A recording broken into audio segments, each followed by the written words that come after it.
10वें अध्याय में हमने भगवान का वर्णन सुना कि भगवान कहाँ कहाँ समाहित हैं, कैसे कैसे भगवान के दर्शन कर सकते हैं, किन किन रूपों में है। तो अर्जुन को भगवान ने ये सब बताया, इस सारी सृष्टि में जो सब कुछ श्रेष्ठ है मैं वहां पर हूं। आज 11वां अध्याय। 11वां अध्याय वो अध्याय है जहां भगवान अर्जुन की रिक्वेस्ट पर, अर्जुन की प्रार्थना पर वो रूप दिखाते हैं जो अनंत ब्रह्मांड में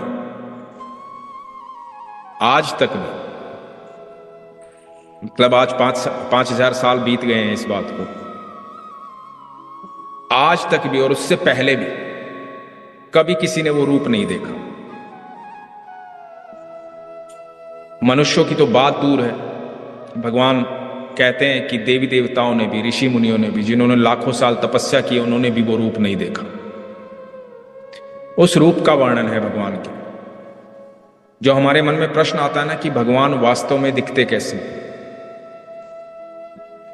कैसे हैं भगवान। एक वो रूप है जो, क्योंकि हम साधारण मनुष्य हैं, हम डरे ना, घबराए ना, भगवान के सौम्य रूप को देखें, सुंदर रूप को देखें, इसलिए भगवान कृष्ण अवतार में हमें दिखाई देते, कृष्ण रूप में दिखाई देते हैं। मोर मुकुटधारी, हाथ में बंसी लिए हुए, पीतांबरी धारी। और जो वास्तविक रूप है, जिसने सारी सृष्टि की रचना की है, अनंत ब्रह्मांड को जिसने रचा है, वो बिल्कुल अलग है। वो ऐसा रूप है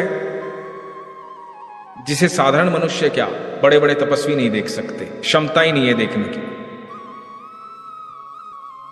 तो आज 11वें अध्याय में भगवान उस रूप को, अर्जुन की प्रार्थना पर, वो रूप जो किसी ने नहीं देखा, भगवान उसे दिखाएंगे और उस रूप का वर्णन हम सब सुनेंगे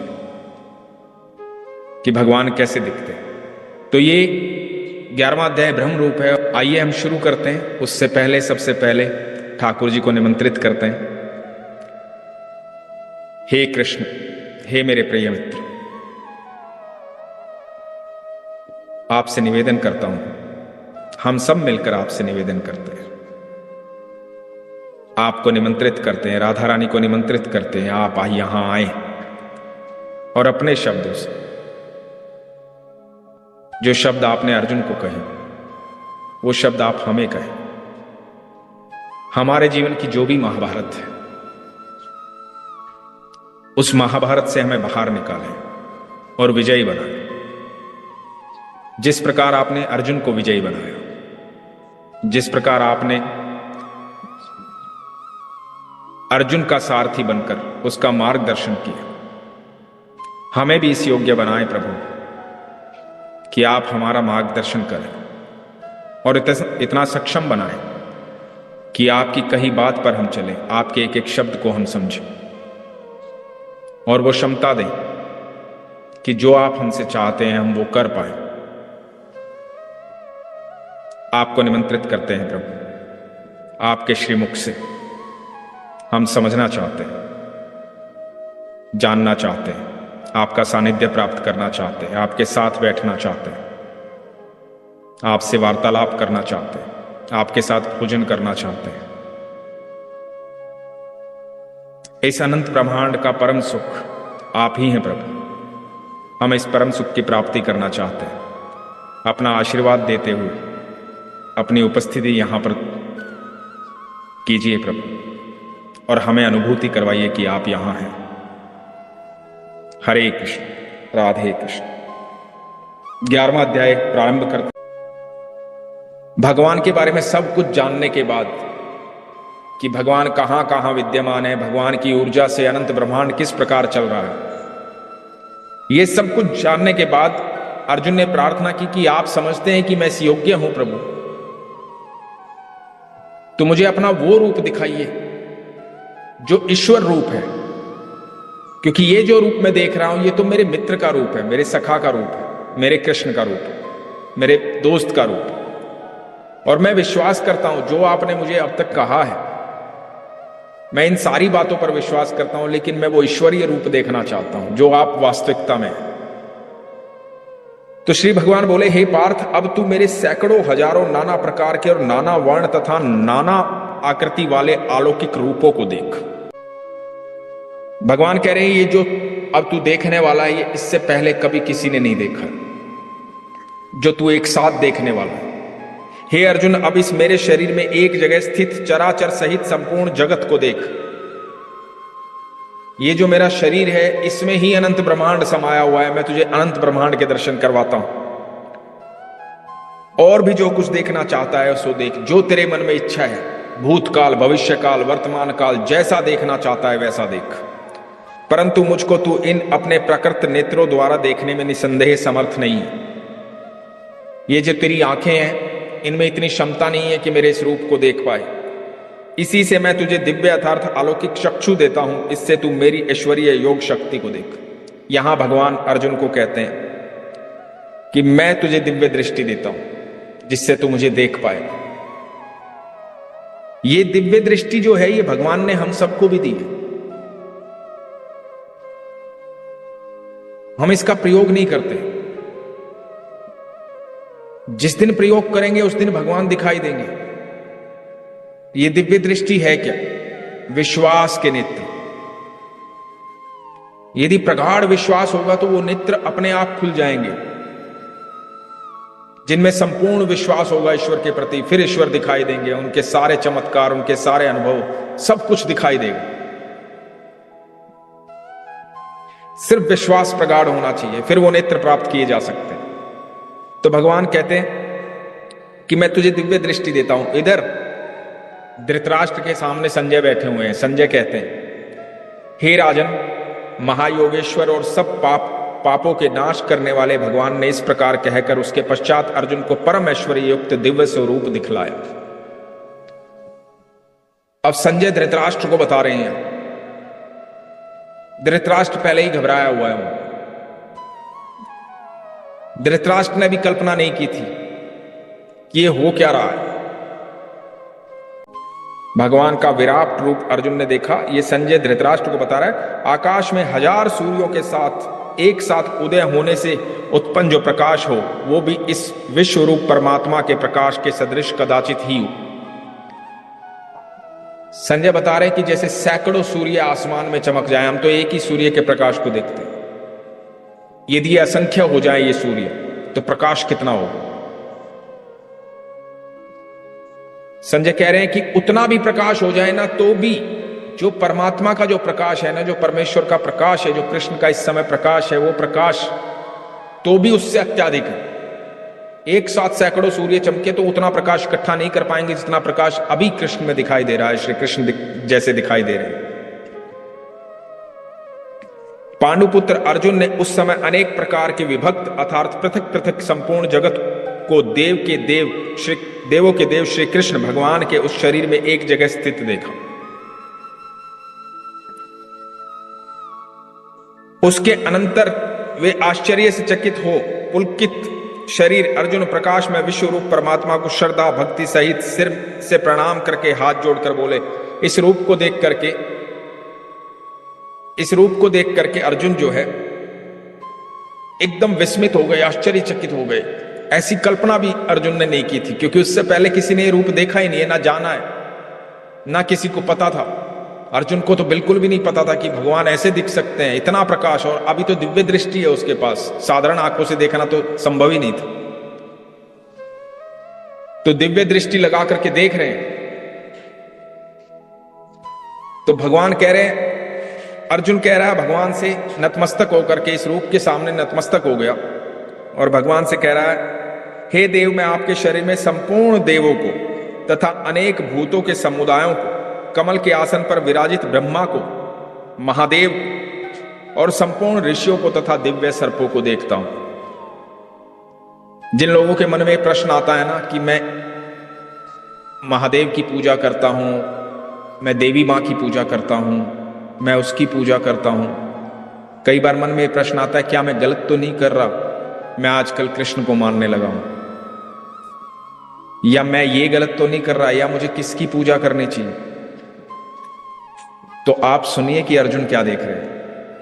अर्जुन देख रहे हैं कि मैं आपके शरीर में संपूर्ण देवों को तथा अनेक भूतों के समुदायों को, कमल के आसन पर विराजित ब्रह्मा को, महादेव को और संपूर्ण ऋषियों को तथा दिव्य सर्पों को देखता हूं।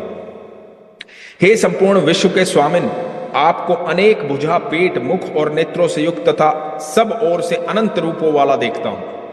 हे विश्व रूप, मैं आपके न अंत को देखता हूं, न मध्य को और न ही आदि को देखता हूं। इतना विशाल रूप है वो। जहां जहां तक वो देख पा रहा है ना, जहां तक अर्जुन की क्षमता है, वहीं तक कृष्ण दिखाई दे रहे हैं और सब कुछ दिखाई दे रहा है। अनंत ब्रह्मांड दिखाई दे रहा है, सारे देवी देवता उसमें दिखाई दे रहे हैं, सारे ऋषि मुनि दिखाई दे रहे हैं, सब पूजनीय, परम श्रेष्ठ सब चीजें उसमें दिखाई दे रही हैं अर्जुन को। आपको मैं मुकुट युक्त, गदा युक्त और चक्र युक्त तथा सब ओर से प्रकाशमान तेज के पुंज, प्रज्वलित अग्नि और सूर्य के सदृश ज्योति युक्त, कठिनता से देखे जाने योग्य और सब ओर से अप्रमेय स्वरूप को देखता हूं। अर्जुन कहता है, आप ही जानने योग्य परम अक्षर अर्थात पार ब्रह्म परमात्मा है। आप ही इस जगत के परम आश्रय हैं, आप ही अनादि धर्म के रक्षक हैं और आप ही अविनाशी सनातन पुरुष, ऐसा मेरा मत है। जब ये रूप देखा, सब देवी देवताओं को देखा, ऋषि मुनियों को देखा, ना प्रारंभ दिखाई दिया, ना मध्य दिखाई दिया, ना अंत दिखाई दिया। सब कुछ देख करके अर्जुन ने भगवान से कहा कि आप ही आदि पुरुष, आप ही योगेश्वर हैं, आप ही परम पिता परमेश्वर।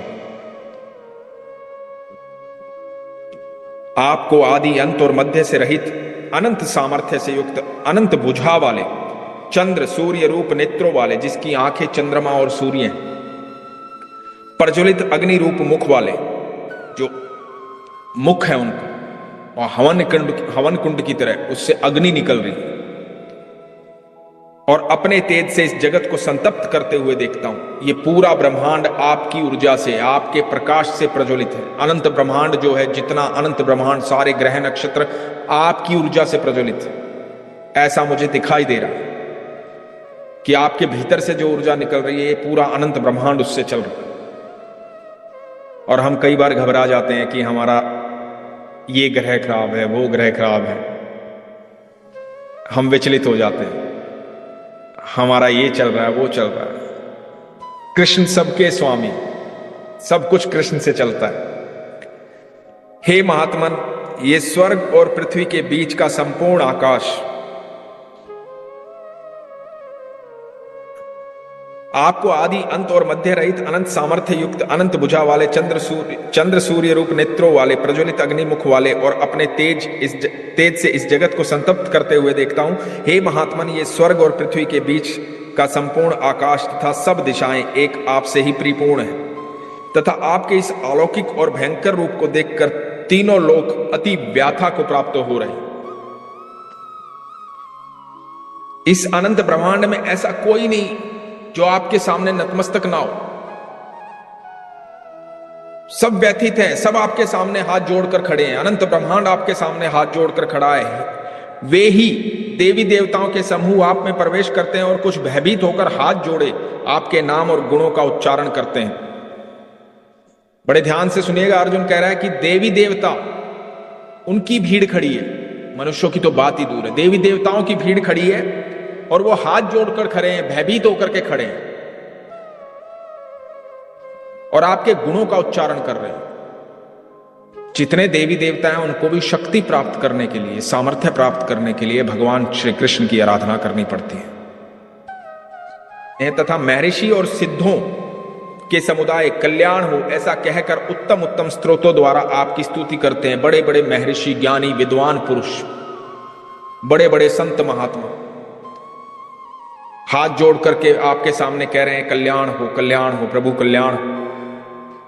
जो 11 रुद्र और 12 आदित्य तथा 8 वसु, साध्यगण, विश्वदेव, अश्वनी कुमार तथा मरुदगण और पितरों का समुदाय तथा गंधर्व, यक्ष, राक्षस और सिद्धों के समुदाय हैं, वे सब ही विस्मित होकर आपको देखते हैं। इस अनंत ब्रह्मांड में जितने भी श्रेष्ठ लोग हैं, सब आपके सामने नतमस्तक होकर के हैरानी से आपको देख रहे हैं। उसमें पितृ भी आ गए, गंधर्व भी आ गए, राक्षस भी आ गए, देवी देवता भी आ गए, सब आ गए। हे महाभाव, आपके बहुत मुख और नेत्रों वाले बहुत हाथ, जंगा और पैरों वाले बहुत उदरों वाले और बहुत सी दाढ़ों के कारण अत्यंत विकराल महान रूप को देखकर सब लोग व्याकुल हो रहे हैं तथा मैं भी व्याकुल हो रहा हूं इस विकराल रूप को देख करके, क्योंकि वो ऐसा रूप है जो किसी ने कभी देखा ही नहीं। हे विष्णु, आकाश को स्पर्श करने वाले देदीप्यमान अनेक वर्णों से युक्त तथा फैलाए हुए मुख और प्रकाशमान विशाल नेत्रों से युक्त आपको देखकर भयभीत अंतःकरण वाला मैं धीरज और शांति नहीं पाता हूं। इस रूप को देख करके मुझे बिल्कुल भी शांति महसूस नहीं हो रही है प्रभु। मैं डर रहा हूं, घबरा रहा हूं। इतना विशाल रूप, आकाश से भी महान, बड़ा, इतना विकराल रूप मैंने अपने जीवन में कभी कल्पना भी नहीं की। ऐसा रूप मैं देख रहा हूं तो मैं बड़ा भयभीत हो रहा हूं प्रभु। मैं डर रहा हूं। दाढ़ों के कारण विकराल और प्रलय काल की अग्नि के समान प्रज्वलित आपके मुखों को देखकर मैं दिशाओं को नहीं जानता हूं और सुख भी नहीं पाता हूं। इसलिए हे देवेश, हे जगन निवास, आप प्रसन्न हो। अनंत ब्रह्मांड के सब जीव चराचर भगवान से प्रार्थना कर रहे हैं कि आप प्रसन्न हो, क्योंकि हमें ये दिखाई नहीं दे रहा कि कितने लोग प्रार्थना कर रहे हैं, कितने देवी देवता प्रार्थना करते हैं। हम तो साधारण मनुष्य, हम सिर्फ अपनी प्रार्थना जानते हैं। जब भगवान का वो रूप अर्जुन देख रहा है जो भगवान का वास्तविक रूप है, तो भगवान के द्वार पर सबको खड़े हुए भी देख रहा है कि सबकी प्रार्थनाएं कैसे हो रही है वहां पर। बड़े बड़े संत महात्मा ऋषिजन, जब बड़े बड़े देवी देवता सब भगवान से प्रार्थना कर रहे हैं, क्योंकि अब उसे वो दिखाई दे रहा है जो किसी को दिखाई नहीं देता। अनंत ब्रह्मांड जो है भगवान के सामने नतमस्तक होकर के खड़ा है, ये किसी को दिखाई नहीं देता। यदि आप कल्पना करो कि एक बार आप इस बात का ध्यान करें कि इस समय, इसी पल में, जो आज हम बैठे श्रीमद् भगवद गीता पढ़ रहे हैं, सुन रहे हैं, इसी पल में हजारों, लाखों, करोड़ों, अरबों, खरबों लोग तीर्थयात्री होंगे जो तीर्थ यात्रा कर रहे होंगे, भगवान की प्रार्थनाएं कर रहे होंगे, कहीं मंदिरों में बैठे होंगे, कहीं पूजा पाठ कर रहे होंगे, कहीं ध्यान कर रहे होंगे, किसी के घर हवन यज्ञ चल रहा होगा, ये सब चल रहा होगा। एक बार कल्पना करो कितने लोग, करोड़ों लोग इस धरती पर, और ये सब लोग हमें दिखाई देने लग जाएं भगवान के घर पर, इन सब की प्रार्थनाएं सुनाई देने लग जाएं, सबके हवन यज्ञ, सबके हमें यहां बैठे बैठे दिखाई देने लग जाएं, तो विकराल रूप होगा, कितना विकराल रूप होगा। सबकी इच्छाएं, सबकी प्रार्थनाएं हमें सुनने लग जाएं। एक छोटी सी चींटी भी भगवान से प्रार्थना कर रही होगी कि प्रभु मुझे आज भोजन की आवश्यकता है।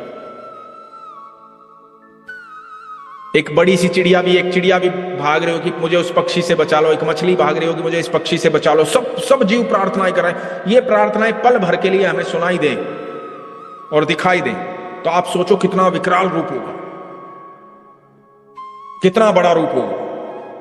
अभी तो हम सिर्फ अपने घर में बैठे हैं, सिर्फ इतना ही दिख रहा है जो हम देख पा रहे हैं। वो जो हमें नहीं दिख रहा है वो कितना है, वो अर्जुन देख पा रहा है। ऐसा नहीं है कि सिर्फ हम प्रार्थनाएं करते हैं, बड़े बड़े ऋषि मुनि संत जन भी तप करते हैं, तभी हम तक वो ऊर्जा पहुंचा पाते हैं जो ऊर्जा वहां से लेते हैं। और ऋषि मुनि जिनका तप करते हैं वो देवी देवता भी तप करते हैं।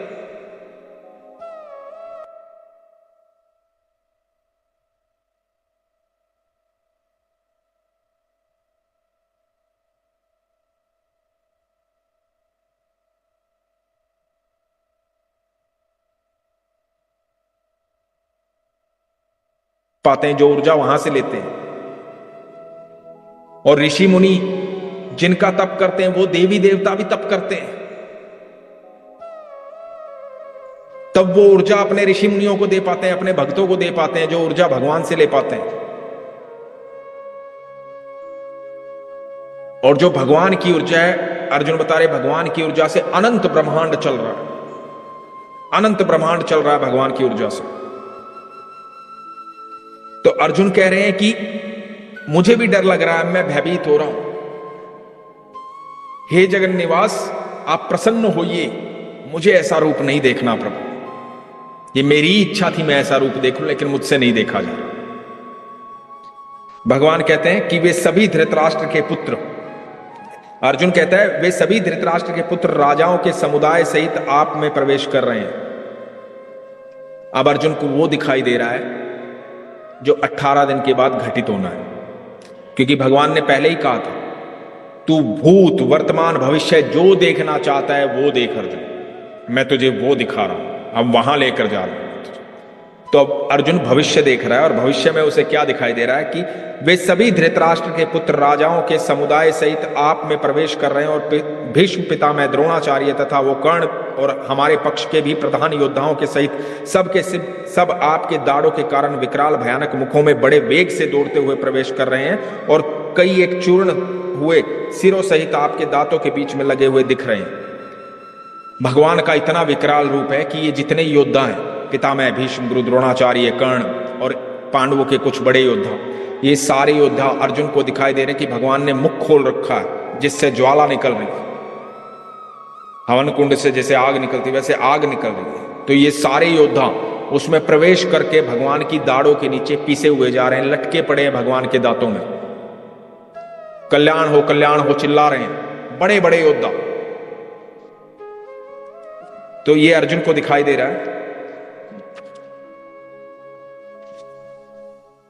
जैसे नदियों के बहुत से जल के प्रवाह स्वाभाविक ही समुद्र के ही सम्मुख दौड़ते हैं अर्थात समुद्र में प्रवेश करते हैं, वैसे ही वे नरलोक के वीर भी आपके प्रज्वलित मुख में प्रवेश कर रहे हैं। जैसे सारी नदियां स्वाभाविक अपने आप ही नियति से समुद्र में आकर गिरती हैं, इसी प्रकार ये सारे बड़े बड़े योद्धा आपके अग्नि प्रज्वलित मुख में, जो जिसमें आग लगी हुई है, इतनी भयंकर अग्नि, उस विकराल रूप में अपने आप आकर के समा रहे हैं, अपने आप आकर के समा रहे हैं। जैसे पतंग मोहवश नष्ट होने के लिए प्रज्वलित अग्नि में अति वेग से दौड़ते हुए प्रवेश करते हैं, वैसे ही ये सब लोग भी अपने नाश के लिए आपके मुख में अति वेग से दौड़ते हुए प्रवेश कर रहे हैं। जैसे पतंगा जो है वो दीपक के पास, अग्नि के पास आकर के मंडराता है ना, और फिर वहां पे नष्ट हो जाता है, उसी प्रकार ये सारे योद्धा आपके मुख में आ रहे हैं। इनको पता है ये नष्ट हो जाएंगे। सब इतने आकर्षित, मतलब इतना वेग है आपके अंदर, इतना आकर्षण, इतना वो है कि आप सबको अपनी तरफ खींच रहे हैं और सब आकर के आपकी दाढ़ों में पिसते जा रहे हैं चूर्ण की तरह।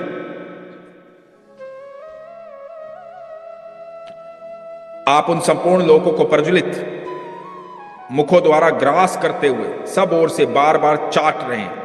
हे विष्णु, आप उग्र प्रकाश संपूर्ण जगत को तेज के द्वारा परिपूर्ण करके तपा रहे हैं। अर्जुन देख रहा है कि सबको भगवान सबका भक्षण कर रहे हैं। भगवान ने कहा ना, सबका भक्षण करने वाला मैं हूं, जन्म देने वाला और प्रलय लाने वाला भी मैं ही। तो यहां भगवान इन सब का भक्षण कर रहे हैं और अर्जुन कह रहा है कि आपके तेज से ये अनंत ब्रह्मांड जो है आपकी ऊर्जा से चल रहा है, तप रहा है। मुझे बतलाइए कि आप उग्र रूप वाले कौन हैं।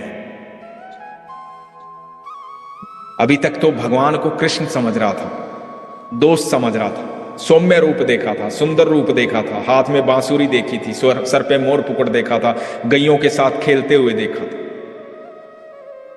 पीताम्बरी पहने हुए हमेशा मुस्कुराते हुए देखा था अपने जीवन में। ऐसी तो कल्पना नहीं की थी कि भगवान का इतना विकराल रूप होगा, ऐसा रूप होगा। तो अर्जुन जो है पल भर के लिए होश खो चुका है, घबराया हुआ है, डरा हुआ है, कह रहा है कि आप हैं कौन, आप बताइए कौन हैं आप। हे देवों में श्रेष्ठ, आपको नमस्कार हो, आप प्रसन्न होइए। आदि पुरुष, आपको मैं विशेष रूप से जानना चाहता हूं क्योंकि मैं आपकी प्रवृत्ति को नहीं जानता।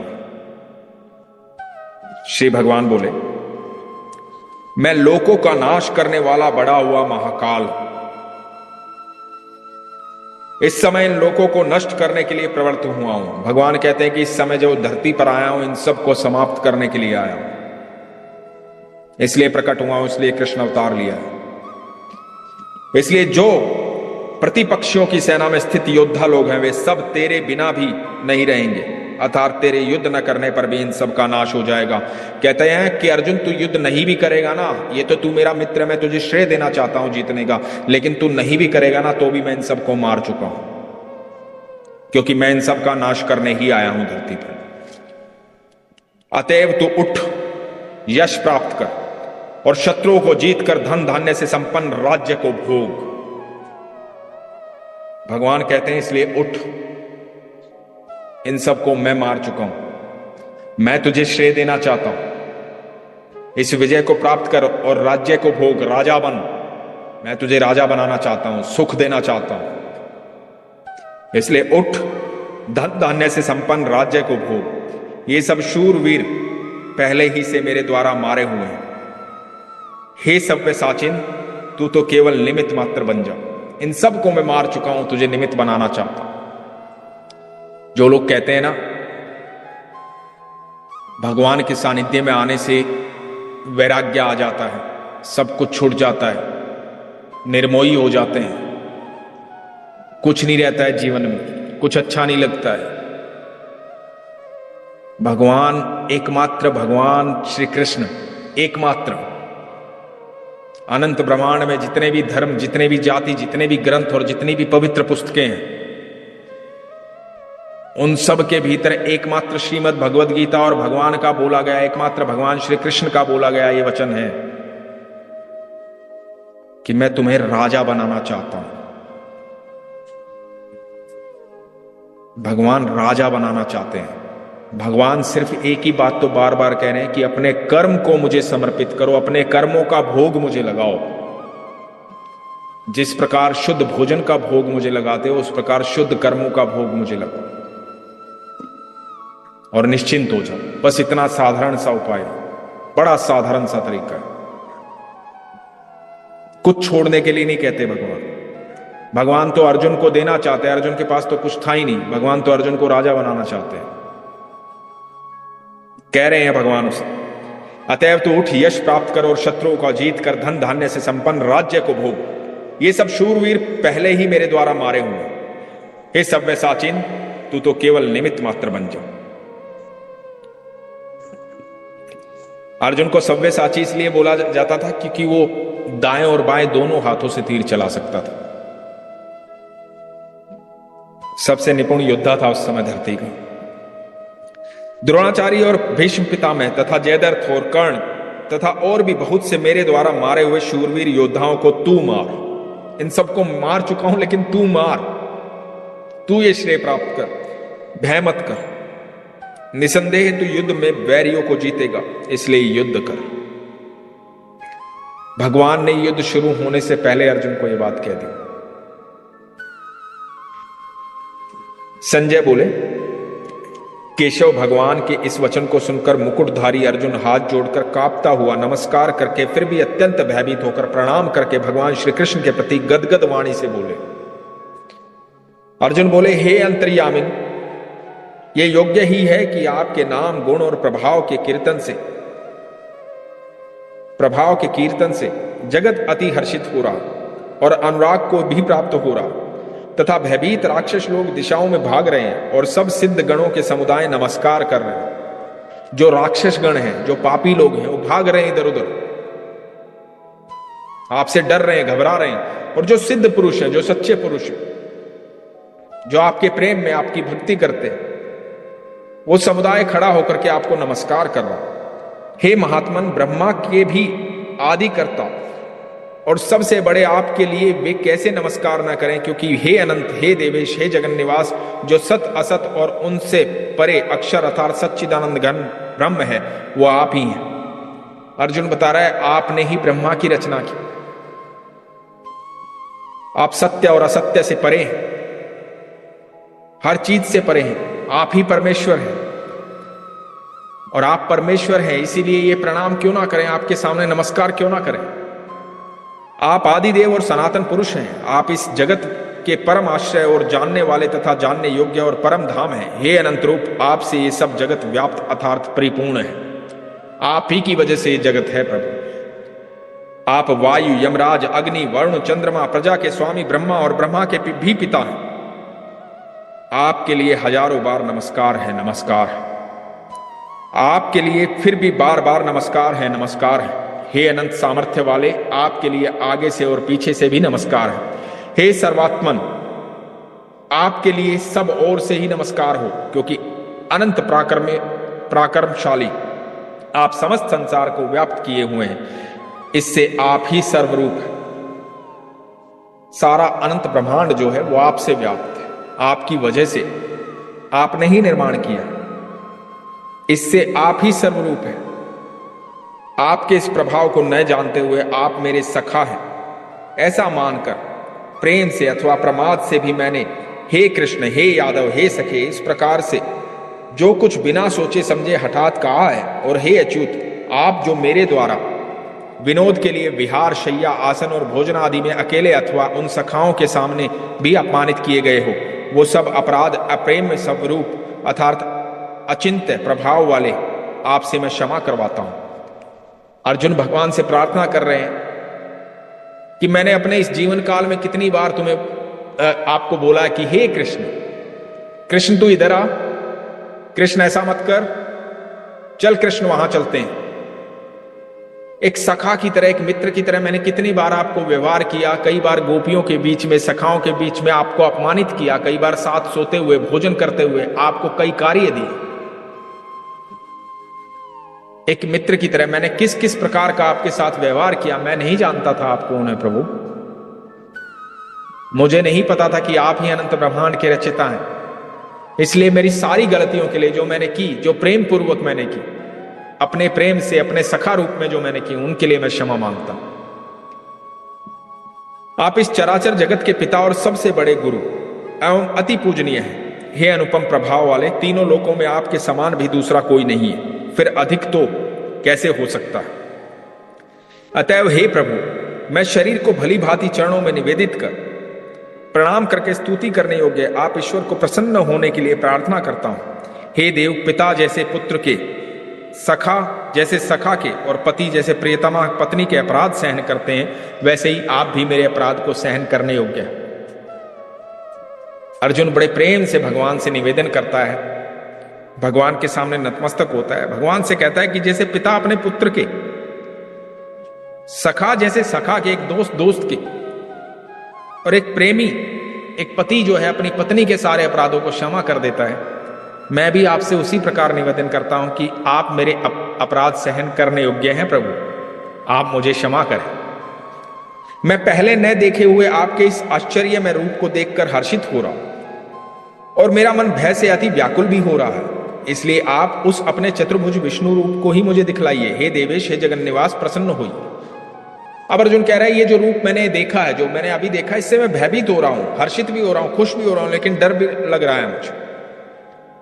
पर मैं आपसे प्रार्थना करता हूं, जो आपका वो चतुर्भुज आकार, जो विष्णु रूप है, मुझे वो दिखलाए। मैं वैसे ही आपको मुकुट धारण किए हुए तथा गदा और चक्र हाथ में लिए हुए देखना चाहता हूं। इसलिए हे विश्वरूप, हे सहस्त्र भाव, आप उसी चतुर्भुज रूप में प्रकट होइए। भगवान से चतुर्भुज रूप में प्रकट होने के लिए प्रार्थना कर रहा है अर्जुन। श्री भगवान बोले, हे अर्जुन, अनुग्रह पूर्वक मैंने अपनी योग शक्ति के प्रभाव से ये मेरा परम तेजो में सबका आदि और सीमा रहित विराट रूप तुझको दिखलाया, जिसे तेरे अतिरिक्त दूसरे किसी ने पहले नहीं देखा था। यहां पर भगवान कह रहे हैं कि ये रूप जो तूने देखा है, इससे पहले किसी ने कभी नहीं देखा इसे। हे अर्जुन, मनुष्य लोक में इस प्रकार विश्व रूप वाला मैं न वेद और यज्ञों के अध्ययन से, न दान से, न क्रियाओं से और न उग्र तपों से ही तेरे अतिरिक्त दूसरे के द्वारा देखा जा सकता हूं। बड़े ध्यान से सुनिएगा लाइन, भगवान ने कहा है कि ये जो रूप जो तूने देखा है ना, मनुष्य लोक में इस प्रकार विश्व रूप वाला, जो ये मेरा ब्रह्म रूप है, ना तो वेदों से देखा जा सकता है, वेदों का ज्ञान प्राप्त करके, ना यज्ञ करके प्राप्त करके देखा जा सकता है, यज्ञ ना अध्ययन करके देखा जा सकता है, ना दान से देखा जा सकता है कि तुम दान करो बहुत सारा तो देख लो, नहीं देखा जा सकता। न क्रियाओं से, किसी प्रकार की क्रिया उससे भी तुम मुझे प्राप्त नहीं कर सकते। ना कितना भी तप कर लो, कितने भी लाखों साल तपस्या कर लो, तब भी मेरा ये रूप नहीं देख पाओगे। भगवान यहां पर कह रहे हैं कि किसी ने ये रूप देखा ही नहीं है। चाहे कितने भी प्रयास कर लो, कितनी भी पूजा पाठ कर लो, दान कर लो, यज्ञ कर लो, तप कर लो, ये रूप नहीं देख पाओगे। मेरे इस प्रकार के इस विकराल रूप को देखकर तुझको व्याकुलता नहीं होनी चाहिए और मूढ़ भाव भी नहीं होना चाहिए। तू भय रहित और प्रतियुक्त मन वाला होकर उसी मेरे इस शंख चक्र गदा पद्म युक्त चतुर्भुज रूप को फिर से देख। अब भगवान अपने रूप में आते हैं, कहते हैं कि भयभीत मत हो, डर मत, घबरा मत, तुझे व्याकुल नहीं होना चाहिए। संजय बोले, वासुदेव भगवान ने अर्जुन के प्रति इस प्रकार कहकर फिर वैसे ही अपने चतुर्भुज रूप को दिखलाया और फिर महात्मा श्री कृष्ण ने सौम्य मूर्ति होकर इस भयभीत अर्जुन को धीरज दिया। अर्जुन बोले, हे जनार्दन, आपके इस अति शांत मनुष्य रूप को देखकर अब मैं स्थिर चित्त हो गया हूं और अपनी स्वाभाविक स्थिति को प्राप्त हो गया हूं। भगवान बोले, श्री भगवान बोले, मेरा जो चतुर्भुज रूप तुमने देखा, ये दृश्य है, अर्थात इसके दर्शन बड़े ही दुर्लभ हैं। देवता भी सदा इस रूप के दर्शन की आकांक्षा करते हैं। ये जो चतुर्भुज रूप है, विष्णु रूप जो मेरा है, इसको देखने के लिए भी देवताओं की इच्छा जागृत रहती है कि मैं कब भगवान को ऐसे देख लूं, कब ठाकुर जी को ऐसे देखूं। वो विकराल रूप तो बहुत दूर की बात है, विष्णु रूप को देखना वो भी सबके बस की बात नहीं है। देवता वेट कर रहे होते हैं, देवता इंतजार कर रहे होते हैं कि कब मैं विष्णु जी को इस रूप में देखूं। जिस प्रकार तुमने मुझको देखा है, इस प्रकार चतुर्भुज रूप वाला मैं ना वेदों से, ना तप से, न दान से और न यज्ञ से ही देखा जा सकता हूं। ये श्री भगवान खुद बोल रहे हैं। परंतु हे परंतप अर्जुन, अनन्य भक्ति के द्वारा इस प्रकार चतुर्भुज रूप वाला मैं प्रत्यक्ष देखने के लिए, तत्व से जानने के लिए तथा प्रवेश करने के लिए, अर्थात एक ही भाव से प्राप्त होने के लिए भी शक्य। जब तुम सच्ची भक्ति करोगे, प्रेम करोगे मुझसे, सिर्फ प्रेम करोगे मुझसे। भगवान कह रहे हैं कोई ऐसा यज्ञ नहीं, कोई ऐसा तप नहीं, कोई ऐसा ज्ञान नहीं जिससे तुम मुझे देख पाओ, लेकिन एक ही भाव है, प्रेम। अब बड़ी साधारण सी बात, इसका साधारण सा उत्तर आपको देता हूं, इसका जवाब जो आप सबके पास है। मैं इतने अनुभव सुनाता हूं पिछले 2-3 साल से। आप लोगों में से बहुतों ने भगवान की अनुभूति की है। लड्डू गोपाल के रूप में, किसी को घुंघरू की आवाज सुनाई दी, किसी को साक्षात कृष्ण दिखाई दिए, किसी को निंद्रा से उठाकर ले गए और कहा कि मुझे नींद आ रही है, आपने सुलाया नहीं मुझे। तरह तरह के भाव में, किसी के यहां भगवान के पद चिन्ह बन गए, किसी के यहां कुछ हुआ, अलग अलग अनुभूतियां हुई, अलग अलग भाव में भगवान ने अपनी अनुभूति करवाई। तो आप लोगों ने कोई तपस्या थोड़ी की, कोई वेद थोड़ी पढ़े, कोई यज्ञ थोड़ी करवाए। आप लोगों ने क्या किया? भगवान के प्रति प्रेम जागृत किया, अपना विश्वास जागृत किया, सिर्फ प्रेम भाव। आप कहीं जंगलों में थोड़ी गए, लेकिन आपको भगवान की अनुभूति हुई ना, क्योंकि आपके भीतर प्रेम है। और जब तक वो प्रेम स्थिर रहता है ना, आपको लगातार निरंतर भगवान की अनुभूति होती है। मनुष्य के अंदर स्थिरता बहुत कम होती है। कई बार ऐसा होता है कि आपके अंदर भगवान के प्रति इतना प्रेम जागृत हो जाता है, कुछ दिनों तक वो इतना प्रेम रहता है कि आप भगवान के प्रेम में ही रहते हैं। फिर सडनली कुछ समय ऐसा आता है जब आपका पूजा पाठ करने का, ध्यान करने का, भगवान के पास बैठने का मन ही नहीं करता, आप थोड़े दूर हट जाते हैं। फिर प्रेम जागृत होता है। ये जो प्रेम जब जागृत होता है ना, इसकी स्थिरता यदि आपने बना ली, तो आपके पास वो दिव्य दृष्टि आ जाएगी जिससे आप भगवान को कभी भी, किसी भी पल देख सकते हो, किसी भी क्षण देख सकते हो। तो भगवान यहां कह रहे हैं कि मैं यज्ञ से, तप से, दान से, इन सब चीजों से नहीं प्राप्त होऊंगा, सिर्फ प्रेम। क्योंकि यहां तो भगवान खुद कह रहे हैं, भगवान ने खुद कह दिया कि भाई मैं ज्ञान से प्राप्त नहीं होता, मैं ध्यान से प्राप्त होता हूं, मैं सिर्फ प्रेम से प्राप्त हो सकता हूं। इसलिए साधारण मनुष्य जो है, जो हम लोग हैं, साधारण मनुष्य जो है, तो भगवान की अनुभूति करना, भगवान को प्राप्त करना सबसे आसान है। जो प्रेम आप जब दिखाते हो तो भगवान अपनी अनुभूति करवा देते हैं। इसलिए आपने कभी तप थोड़ी किया, इतने अनुभव मैंने सुनाए, सब थोड़ी तपस्वी है, सब अपने घर में अपना कार्य करते हैं, अपनी नौकरी पे जाते हैं, अपने बच्चों को पालते हैं, सब करते हैं, फिर भी भगवान की अनुभूति होती है और भगवान दर्शन देते हैं। बड़े बड़े तपस्वियों को दर्शन नहीं होते हैं, क्योंकि प्रेम, जब प्रेम अगाढ़ हो जाता है ना, तो ईश्वर दिखाई देते हैं। प्रेम के चक्षु हैं, वही दिव्य दृष्टि। तो भगवान कहते हैं, हे अर्जुन, जो पुरुष केवल मेरे ही लिए संपूर्ण कर्तव्य कर्मों को करने वाला है, मेरे परायण है, मेरा भक्त है, आसक्ति रहित और संपूर्ण भूत प्राणियों में वैर भाव से रहित है, वो अनन्य भक्ति युक्त पुरुष मुझको ही प्राप्त होता है। भगवान बार बार ये बात कह रहे हैं, पहले अध्याय से जब से हमने पढ़ना शुरू किया। भगवान कहते हैं, अपने कर्तव्य कर्मों को मेरे परायण कर दो, अपने कर्मों को मुझे समर्पित कर दो। जो अपने कर्मों को मुझे समर्पित कर देता है, जो आसक्ति रहित है, जिसको फल की कोई चिंता नहीं, जो सब भूत प्राणियों को, सब प्राणियों को समभाव से देखता है, किसी के लिए द्वेष नहीं है उसके मन में, किसी के लिए ईर्ष्या नहीं है, किसी के लिए क्रोध नहीं है, सबके लिए प्रेम है, जो दोस्त और दुश्मन को एक नजर से देखता है, इतना समभाव में रहता है, वो सिर्फ मुझे प्राप्त होता है। उसे लेने मैं स्वयं जाता हूं, फिर उसे कोई लेने नहीं आता, जब उसका समय आता है ना तो उसे कोई यमदूत लेने नहीं आते, कोई लेने नहीं आता, स्वयं भगवान आते हैं, स्वयं ठाकुर जी आते हैं, अपनी बाहों में भर के ले जाते हैं अपने बच्चे को। तो भगवान से इतना अगाढ़ प्रेम। यहां पर हमारा 11वां अध्याय पूर्ण हुआ।